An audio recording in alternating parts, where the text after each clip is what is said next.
Thanks for joining me this morning. It's David Chesney, QP National WSIB Specialist, and we're here to talk about what do you do if you feel as though you have been exposed to the coronavirus COVID-19.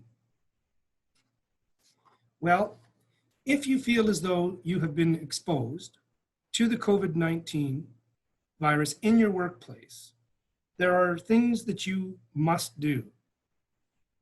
If you feel as though you've been exposed to COVID-19, or if you've been diagnosed with COVID-19 after an exposure in the workplace, there's two very distinct things you must do.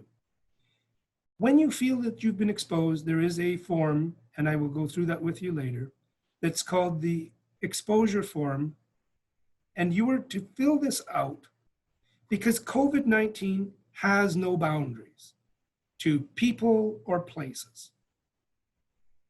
If you've been diagnosed, however, with COVID-19 through a positive COVID-19 test after you've been exposed, you must then visit WSIB's website to make sure that you get the proper forms to complete. Now, why WSIB?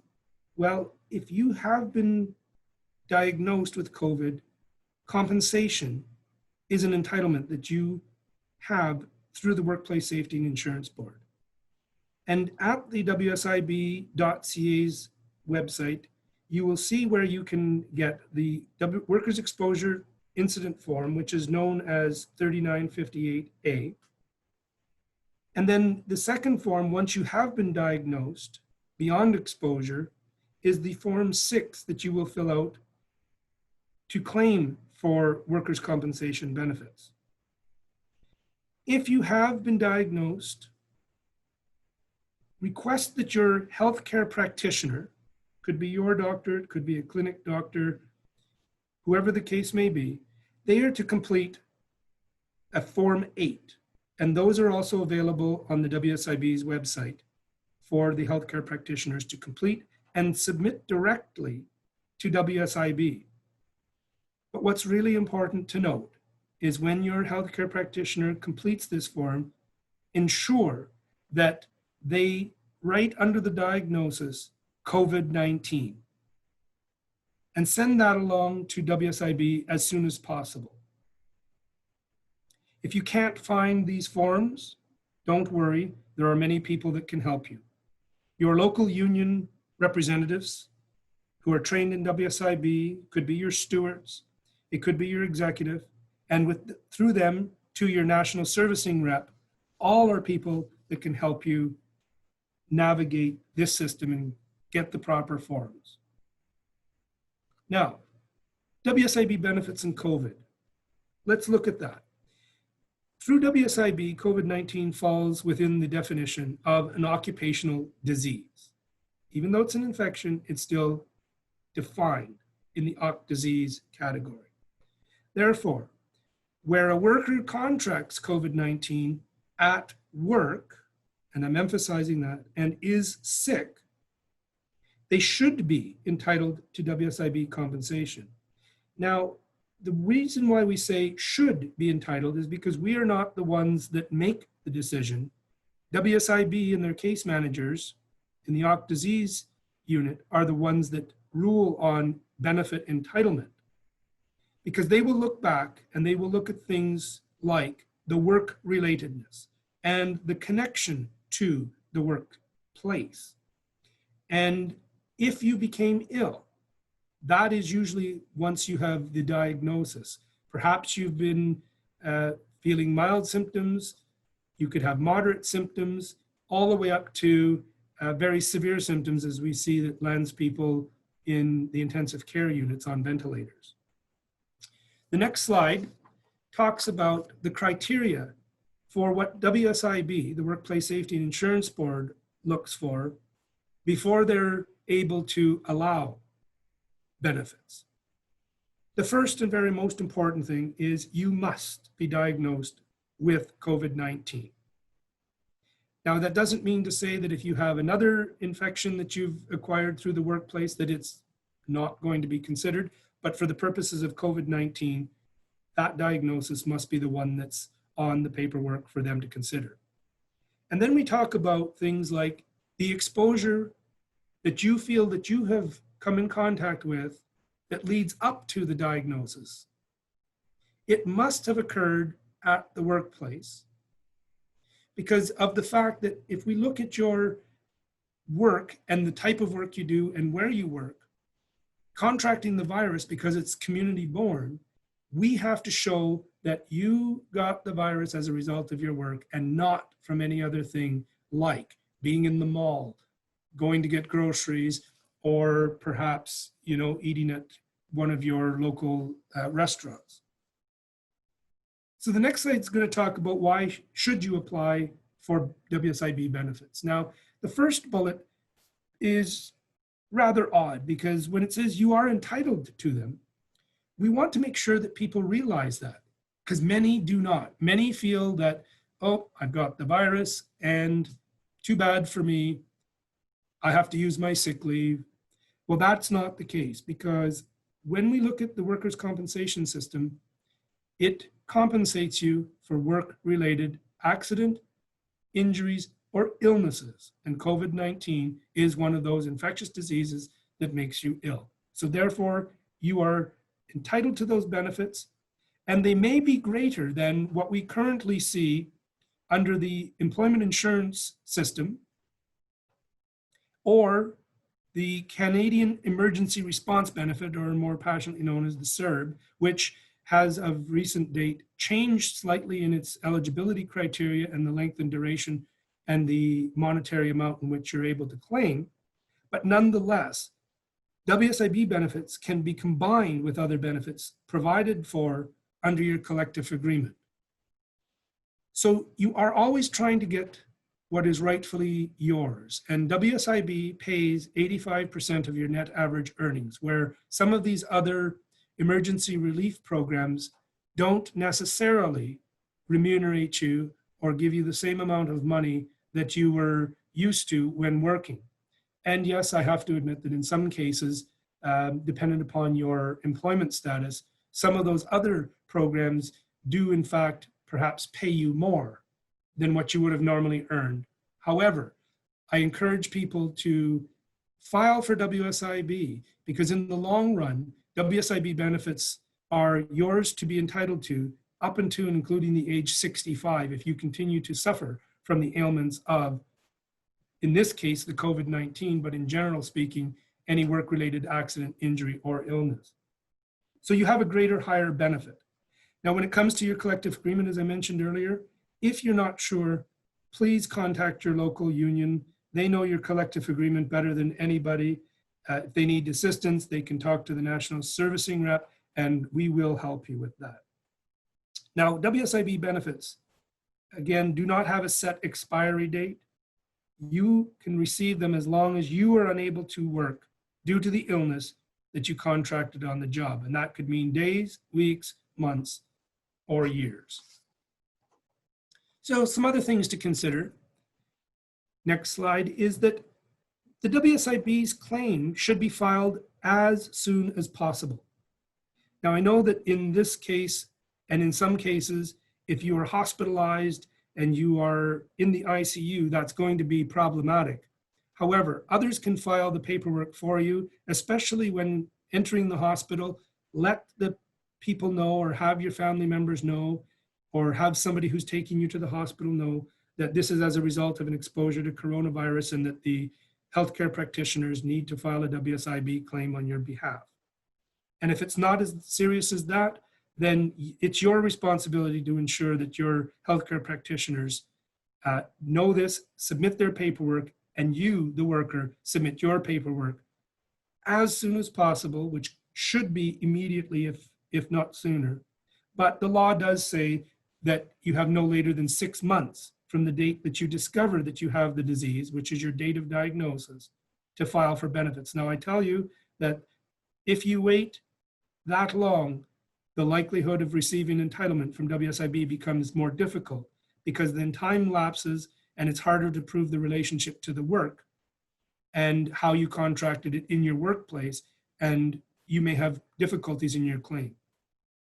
But the longer one takes to file a claim, the harder it will be to show that connection between your work and you contracting the illness. Now, the WSIB does not provide coverage for people who are symptom-free, even when quarantined, or when you're sent home by your employer on a precautionary basis. Unfortunately, it's because of the fact no diagnosis, no compensation. That really is how simple it boils down to being. However, should you, or if you are symptom-free or develop symptoms later or have the illness while in quarantine, it does not mean that you should not then file for WSIB. Absolutely. From when the quarantine began. So you may be at home, symptom-free, and then end up being diagnosed. Maybe your test results come in a few days later. Well, absolutely, that's the time to submit. Now, a member who is laid off and later developed symptoms of the COVID-19 because of the workplace exposure can also file WSIB claims because they believe the source of the illness was at work. And it doesn't matter whether you are laid off or if you've moved to a different employer or have a couple of different employers, it's still important that you identify which employer you feel that you were made sick because of. Now, here's some examples. Say, for example, you're a library worker and you're the one responsible for lending out and the taking in of the books and things of that nature that may have come in contact with a COVID positive person, and the books have not been quarantined, and you've taken your responsibilities on and put the books away, and you have become ill. File your exposure report immediately. For example, if you're an early childhood educator or an educational assistant, you're the ones that are always in close contact with the students, other staff, community people coming in, delivery people, what have you. If you feel as though you've contracted the virus that way, file your exposure form. You might be an IT tech who is dealing with all of the technological equipment, the tablets, the computers, etc., that haven't been quarantined. Our custodians, you are in direct exposure and possibly one of the more at-risk groups of people because you are dealing with thousands of people, or at least hundreds a day.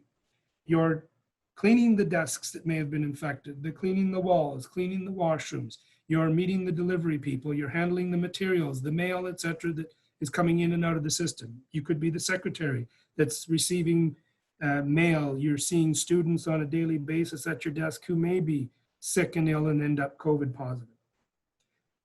The general rule is that no matter who you are, as long as you are a worker and you feel that you have been exposed or come in close proximity, whether it to be students, staff, or the general public, and you feel as though that you have been exposed to COVID, file your exposure report as soon as possible. Now, the next slide you'll see talks about, right from the WSIB's website, it is where the exposure program is identified and explained.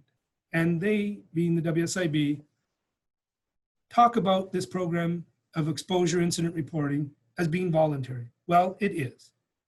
But I'd like to take that further and say, in the days of COVID and you feeling that you've been exposed, make it mandatory for yourself. Each and every time you feel it's exposed or you've been exposed to the virus, so that you can have a record that can be shown to WSIB how many times you felt you were exposed. It will make the claim for benefits later that much easier. And realize that the exposures are unexpected. You don't know for sure, but you presume, you feel. Well, if you are at that stage where you are now presuming or feeling that you have been exposed, don't hesitate, file the exposure report form. Now, the exposure report forms, as I mentioned earlier, is to be done when the worker does not become ill or lose time from work. But once that does happen, you have lost time or you have become ill and you have been diagnosed, then it becomes compensable and you have to start filling out the other forms to initiate a claim, which I mentioned earlier is the WSIB's Form 6, the Workers' Report of Injury or Disease. And then your employer becomes obligated to complete their Form 7. Now, this is the law. No one should be putting you in a position where you feel intimidated not to usurp your rights as a worker to claim for benefits or to file your exposure report. That is your right, and no one can take that away from you. Now, once the WSIB receives these exposure reports, they file them away. But it's meant to help prevent illnesses, because if they realize that they're getting a huge volume of exposure reports from a specific sector, specific facility, specific location, then your health and safety measures and your health and safety committees ought to be involved in this as well, to identify problem areas where perhaps injury and illnesses can be prevented. Now, when the WSIB receives these exposure report forms, they store them for use for future, they list future years, but really it could be days, weeks, or months in the case of COVID, because you may move from exposed to afflicted, being diagnosed with and becoming ill in a much quicker time frame. But sometimes in the world of WSIB, when we talk about exposures to chemicals, it takes 25 years in some cases for the latency period for people to experience symptoms from exposures to different chemicals or spills or leaks of different chemicals. But in this case of COVID-19, it's much sooner. So what will the board do? The board, meaning WSIB, they will have your name of yourself, the worker who's been affected. They'll have the date of when you may have been exposed, the location of where you've been exposed, the type of incident or exposure, and perhaps any investigation reports that may have been done by your health and safety committee, or perhaps even the Ministry of Labor for that fact. So let's go to the next slide, and we're going to look now at the specific form itself. Now, this first page is not really of much great importance, except to tell you that the exposure incident report forms that you fill out need to be sent to WSIB by mail or by fax. Now, you can also report an exposure incident by telephone, or for questions that you have concerning the worker exposure incident report form at the toll-free or the local Toronto telephone number, if you wish. But my suggestion to you is it's far better and easier for contact tracing and for record keeping to use the form that we're going to see on the next slide. It's a 2-page form, and the first page is basically a form that contains your, quote, tombstone information, your name, your age, your sex, and other information from your employer, who the employer was, where you feel that the exposure or the incident occurred. That's very important, because when we have to track back, we are able to go to the right person, because there may be 2 John Smiths or 2 Jane Does that we don't know are the right people. The next box on the details of incident is crucial. In section A, you will see that, we'll go back 1 slide. It's section A where the date of exposure is to be listed in day, month, and year to the best of your knowledge. And if you know the time of exposure. Now, given COVID-19, it's not always as easy to express it in a specific time, but sometimes you might, because if the student that's come in has COVID diagnosed and you become aware of that, if you're the secretary, the principal, what have you, you will know that that is the case. Well, you can then list that. And then you look at, it asks, describe how you came in contact with the infectious substance. Well, maybe it came from a body splash. Maybe some student or another staff member coughed or sneezed on you and it was airborne. The last box is the most important one when we're talking about exposure to COVID-19. You'll see that some of the usual suspect type infectious substances like tuberculosis, meningitis, rabies are all listed. If you don't know, for other types of exposures, you would check that box. But in this case, you use the other box, the one on the bottom right-hand corner with the little line, and you write in there COVID-19. Now, the next page then in section B states the chemical or other workplace substances. So again, if you know the date of the exposure and the time of the exposure and how it happened through a leak, spill, or explosion, which isn't usually the case here, you would say other, and you would say came into contact with whomever who I presume to have COVID-19. And then the next box asks you to describe where you were at the time and how long you were in the affected area.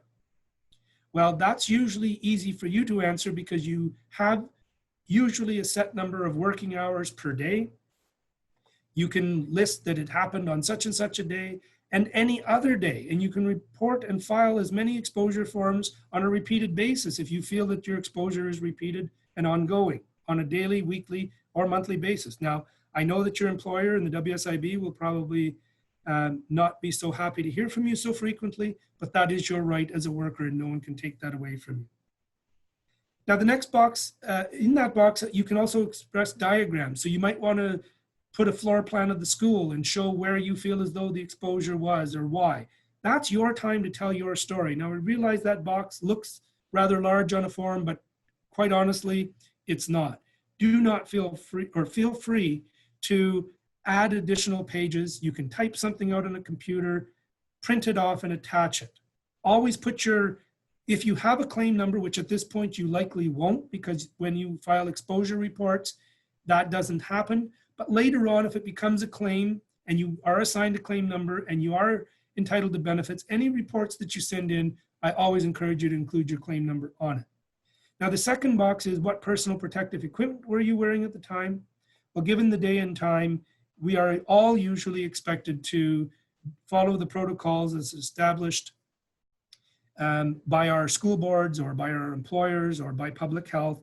And those could be things like masks, gowns, gloves, face shields, etc. But just a little cautionary note that WSIB is a no-fault system. And if you happen to forget your mask, or if you happen to not have your face shield on, or if little Johnny sneezed on you, or little Sally coughed all over you and you became infected and you didn't have your PPE on, doesn't matter, still report in the same fashion because it is a no-fault system. And then you must sign and date the form and submit the form by mail or by fax. The next slide then talks about some of the resources that are available to workers in the province. You can visit the CUPE national website. You can visit the health and safety site and others where you can get further information. You can visit the WSIB's website where you will get the forms and other information pertaining to the reporting and the entitlement to benefits. And there's another site through the Ontario Federation of Labour where it's called the Prevention Link that's funded through the Ministry of Labour, where they are the prevention agency that are out to help educate workers on many, many topics. And they have several resources, leaflets, videos that are available to you. And you'll see that on the slide now, where there's an example of a leaflet that's entitled Workers' Compensation and COVID-19 for Exposure Reporting. Now it goes through many of the items that I talked about earlier on in this presentation, but it puts it into a neat, complete, colorful little leaflet that you can download, print, and share widely with your members. The next slide gives you one more little example of what are your rights? What are your reporting rights and your responsibilities as workers when you feel as though you've been exposed to COVID-19? What do you do to get from where you are now to being covered by WSIB if it becomes work-related? Well, here's another little pamphlet that you can download, print, and share widely. And there's other contact information for other agencies for you to avail yourselves to shouldn't, if and when the unfortunate thing happens that you become diagnosed with COVID-19. So lastly, Because this is a webinar, I would normally take questions, but because we are not live and not able to take your questions, know that you can go and contact your local union reps. You can have them link you through to your national servicing rep if needed to get further assistance right on up to and including folks like myself at CUPE who specialize in and work 100% on the WSIB issues. Thank you very much, and hopefully that you've gained a little bit of knowledge through this presentation. And remember, if you feel you've been exposed, file the incident report with WSIB for exposure. And if you have been diagnosed, follow through and file for claim with WSIB for benefits. Thank you very much.